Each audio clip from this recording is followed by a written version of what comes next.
Məni izləyən hər kəsə salamlar olsun. Gül mövsümüdür və gül mürəbbəsi hazırlayacağam. İstəyirəm ki, sizlərlə də paylaşım.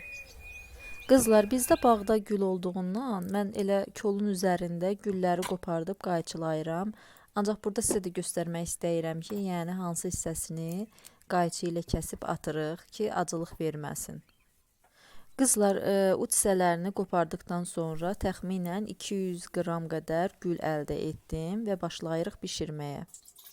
Bunun üçün ləyənə 2 litr su və 2 kilo şəkər tozu əlavə edib şirə hazırlayıram. Şirə həll olunduqdan sonra təxminən 10 dəqiqə qədər qaynadıram, sonra isə gülün ləçəklərini içərisinə əlavə edəcəyim. Ləçəklərimi şirəyə əlavə etdikdən sonra təxminən 10 dəqiqə daha şirə ilə bir yerdə ləçəkləri qaynadıram və altını söndürüb soyumağı gözləyəcəyim. Qızlar, sizdən yenə bir xahişim olacaq. Hələ də mənə abunə deyilsinizsə, kanalıma abunə olun və öz fikirlərinizi aşağıda şərh bölməsində qeyd edin. Və yaxud da ki, siz bunu necə hazırlayırsınız, özünüzün metodunuzda ora qeyd edə bilərsiniz. Mənim üçün çox maraqlıdır və mənim üçün yeni bir ideya formalaşacaq. 10 dəqiqə qaynatdıqdan sonra soyumağı buraxdım və baxın, ləçəklər necə şirəni özünə çəkdi. Başlayıram yenidən bişirməyə. Ocağın ən gürx odunda mürəbbəmi bişənə qədər qaynadıram qızlar. Bişməyində indi sizə göstərəcəyəm.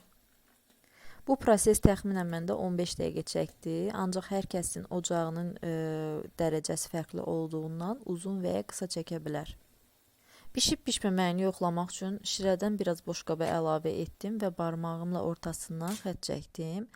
Birləşmirsə deməli bişibdir. Birləşibsə biraz da qaynatmaq lazımdır. Artıq mürəbbəmiz bişdi qızlar. 1 çay qaşığı limon duzu əlavə edirəm ki, rəngi həm xoş olsun, həm də kristallaşmağının qarşısını alsın. Siz yarım limon suyunu da öz mürəbbənizə əlavə edə bilərsiniz. Heç bir fərqi yoxdur. Qızlar, mən mürəbbəni qaynar-qaynar isti şəkildə bankalara yığıram. Belə olduğu halda heç bir kiflənmə, qıcqırma və yaxud da ki, xarab olma qorxusu olmur. Həm də sterilizə olur. Beləcə isti-isti bankalarıma yığıram və qapaqlarını sıx şəkildə möhkəm bağlayıb bankalarımı tərs çevirirəm. Mən axşam bişirdiyim üçün qızlar, axşamdan səhərə qədər soyumağını gözlədim və mütləq sərin və qaranlıq yerə qaldırırıq.